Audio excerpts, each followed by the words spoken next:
एक घने जंगल में पेड़ों की चोटी पर कवि नाम का एक चतुर और बुद्धिमान बंदर रहता था। कवि अपनी बुद्धिमत्ता और त्वरित सोच के लिए पूरे जंगल में जाना जाता था। उनका हृदय जिज्ञासा और शरारती भावना से भरा था, जो अक्सर उन्हें रोमांचक कारनामों की ओर ले जाता था।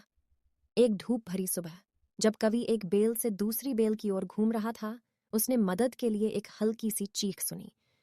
आवाज का पीछा करते हुए उसने पाया कि एक युवा पक्षी जाल में फंसा हुआ है, जो खुद को मुक्त करने के लिए संघर्ष कर रहा है। कवि का हृदय करुणा से भर गया और वह तुरंत काम पर लग गया। उसने अपने तेज पंजों का उपयोग करके सावधानी पूर्वक जाल को काटा और पक्षी को मुक्त कर दिया। धन्यवाद कवि, पक्षी चहका, कृतज्ञता में अपने पंख फड़फड़ाया। आपने मेरी जान बचाई है। कवि मुस्कुराया, उसकी आंखें खुशी से चमक उठीं। आपका स्वागत है। याद रखें, दयालुता एक खजाना है जिसे हमें साझा करना चाहिए। कवि के वीरतापूर्ण कार्य की खबर पूरे जंगल में फैल गई और जानवर न केवल उसकी चतुराई के लिए बल्कि उसकी दयालुता के लिए भी उसकी ओर देखने लगे। जब भी कई जानवरों को कोई समस्या आती थी, तो वे उनसे सलाह और मार्गदर्शन मांगते थे।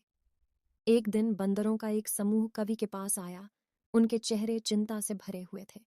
कवि, जंगल के दूसरी ओर के पेड़ के आम बहुत स्वादिष्ट हैं, लेकिन रास्ता जोखिम भरा है और हम वहां जाने से डरते हैं।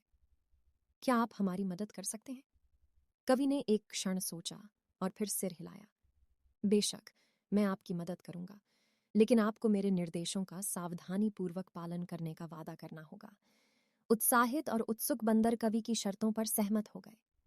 वह उन्हें जंगल में ले गया और उन्हें दिखाया कि बेलों पर सुरक्षित रूप से कैसे झूलना है और खतरनाक क्षेत्रों से कैसे बचना है।